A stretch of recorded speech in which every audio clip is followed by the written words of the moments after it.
Assalamu alaikum. We will study the protein folding and misfolding and what is the denaturation of protein and what are the chaperones, what is the role of the chaperones in the protein folding. What is protein folding?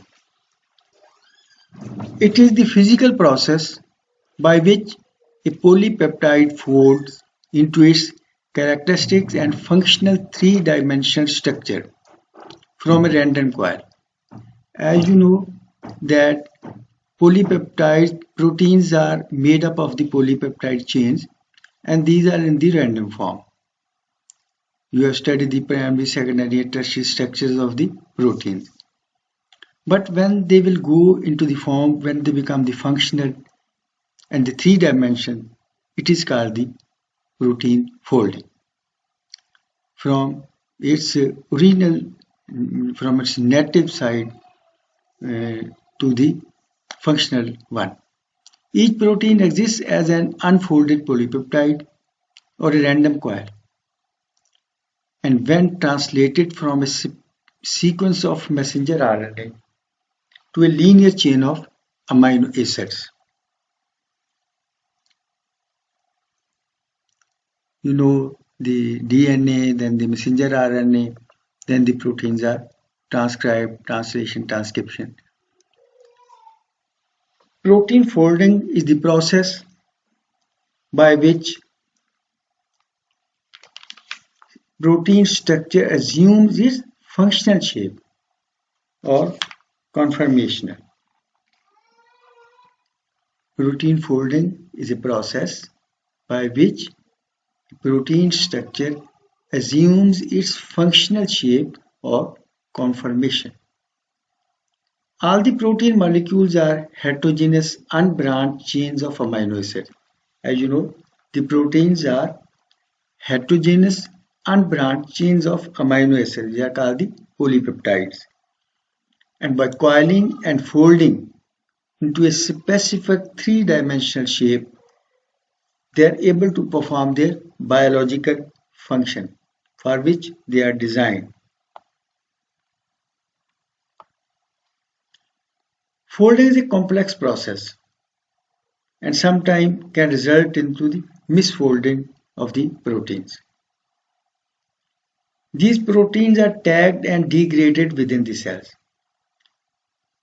During the formation of the proteins or during the folding of the protein, it's a routine that some proteins become misfolded.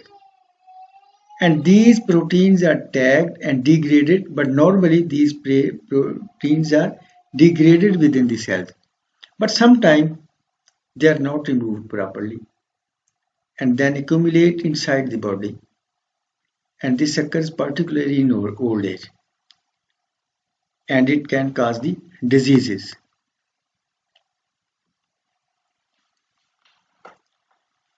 Interaction between the side chains of amino acids. What is the proteins? These are actually polypeptide chains, and there are the interaction and interaction between the within the polypeptide chains and with each other. Different polypeptide chains, there are different reactions. Interaction between the side chains of the amino acid determine how long a polypeptide chain folds into the intricate three-dimensional shape of the functional proteins. Protein folding, it occurs within the cell in seconds to minutes and employs a shortcut through the maze of all folding possibilities. As you know, maze, bhool bhulaiya. It in very short time it occurs and it employs through the different passages. As a polypeptide folds, its amino acid side chains are attacked and repulsed according to their chemical properties. You know that amino acids are some are positively and some are negatively charged. So Positively charged and negatively charged side chains attract each other. Opposite side chain will attract each other. And these are of the amino acids which are present in the polypeptide chains. And similar side chains, they will repel each other. And in addition to interactions involving hydrogen bond, and there are different bonds forming intra and inter polypeptide chains. Hydrogen bonds, these are the actually factors which are giving structure, a strength to the protein structure. Hydrogen bonds, hydrophobic interactions, disulfide bonds all exert an influence on the folding process. This process is just like a trial and error, and sometimes the possible configuration seeking a compromise in which attractions weigh out repulsion. Sometimes there are attraction, repulsion, and the attraction will weigh out the overcome the repulsions. This results in a correctly folded protein with a low energy state. Then what is the denaturation of proteins? Denaturation of proteins basically results in the unfolding and disorganization. This was the formation, the ultimate formation of the protein. And denaturation, it is the unfolding and disorganization. Amino acids are organized in the polypeptide chains. Polypeptides are organized into the form of proteins. And when there is a denaturation, it results in the unfolding and disorganization from the secondary and tertiary structure, but not accompanied by hydrolysis of peptide bonds. It's very important that in the denaturation protein, the peptide bonds or the primary structure is not chained or the broken. Only the secondary, tertiary and quaternary structure will be broken. And how the denaturation occurs? Denaturing agents, it can done by the heat, organic solvents, mechanical mixing, strong acids or bases, detergents, and ions of heavy metals such as lead and mercury. These are all the denaturing agents. Heat, organic solvents, mechanical mixing, strong acids, bases, detergents, ions of heavy metals such as lead and mercury.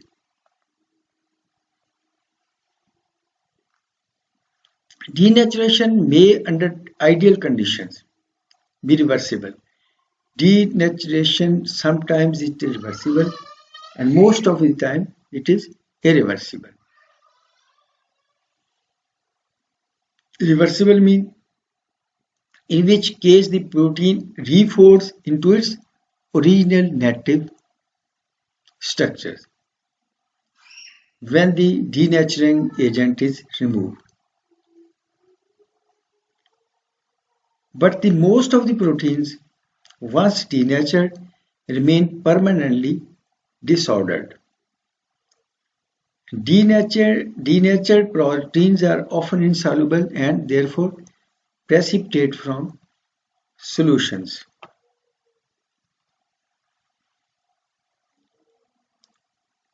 Agents that cause degeneration. Various agents which can disrupt the conformation are, these may be physical agents or the chemical agents. Physical agent, heat, ultraviolet light, ultrasound, and high pressures. And even violent shaking can denature the proteins. Chemical agents, organic solvents, acids, alkalis, urea, and various detergents. The disruption of protein molecules results in alteration of the chemical, physical and biological characteristics of the proteins. The disruption of the protein molecule results in the alteration of the chemical, physical and biological characteristics of the proteins. Then the alterations in the protein molecules after denaturation.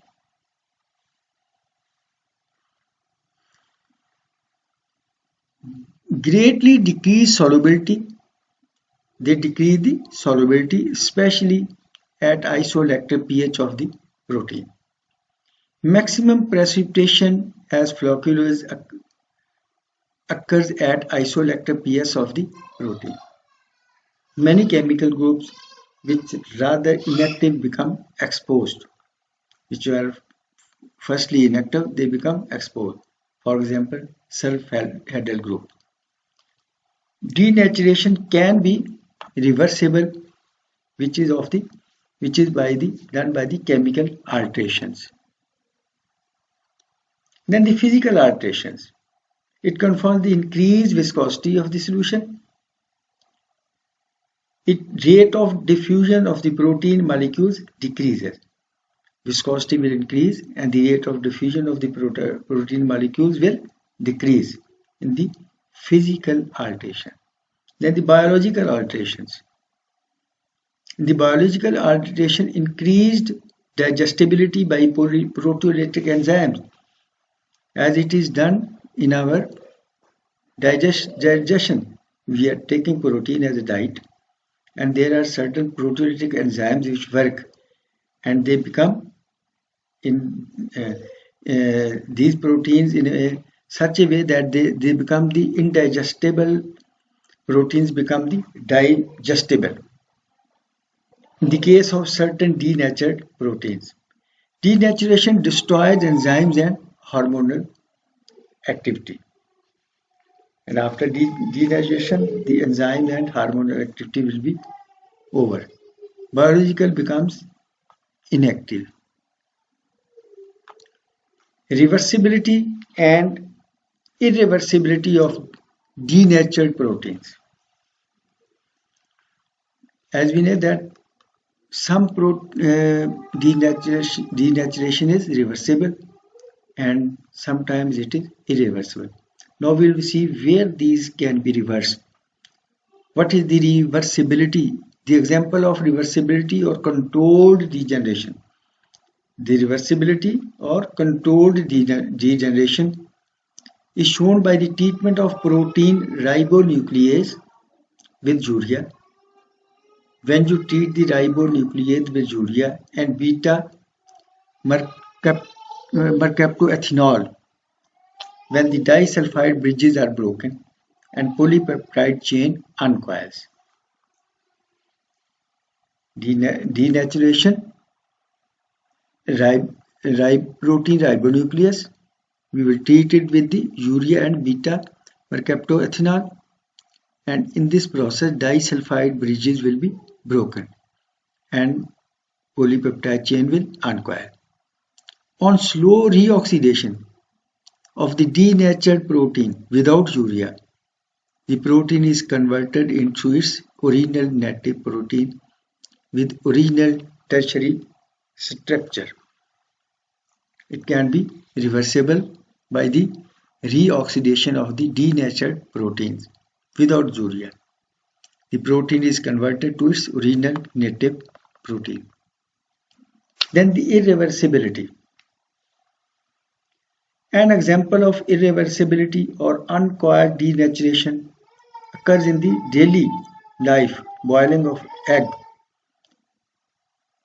in which the tertiary structure of the protein is irreversibly destroyed with the formation of disorganized mass of polypeptide chain, and they can't be reversible. These are the examples of the reversibility and irreversibility of the denaturing of the proteins. Then what are the chaperones and what is the role of chaperones in protein folding?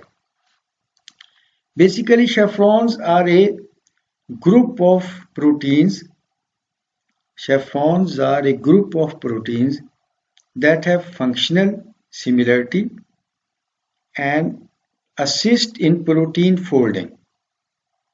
They are proteins that have the ability to prevent non-specific aggregation by binding to the non-native proteins. They assist in the folding of the protein and they prevent the misfolding of the proteins.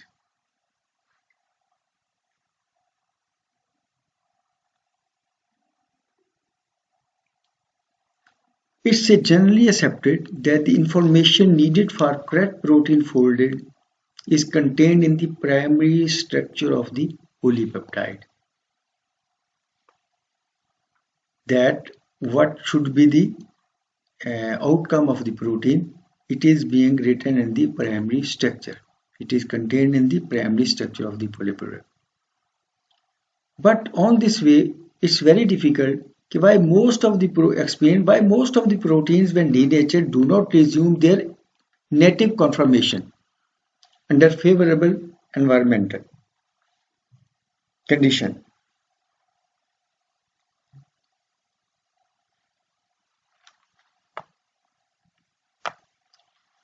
And on some time we can say that this problem is that a protein begins to fold in the stages during its synthesis rather than waiting for synthesis of the entire chain to be totally completed. The folding in the stages. And this limits the competing folding configuration made available by the longer stretches of the nascent peptide. What are the nascent peptides? This is a process just coming into existence and beginning to display signal future of the proteins. So what will be the future of the proteins? And in addition, a specialized group of proteins, which are called the chaperones, are required for the proper folding of many species of protein. What are the chaperones? These are special group of proteins and these are required for the proper folding of many species of proteins. The chaperones and also these are also known as heat shock proteins interact with the polypeptide at various stages during the folding process and they prevent the misfolding.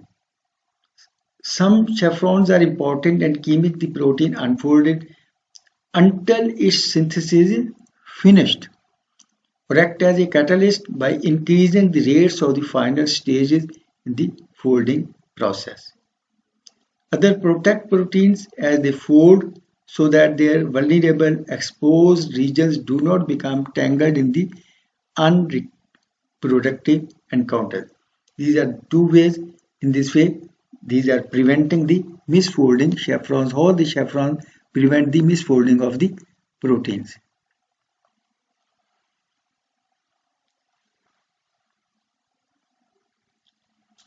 Now, next time, inshallah, we will study the protein misfolding and what are the diseases which can be acquired by the misfolding of the protein.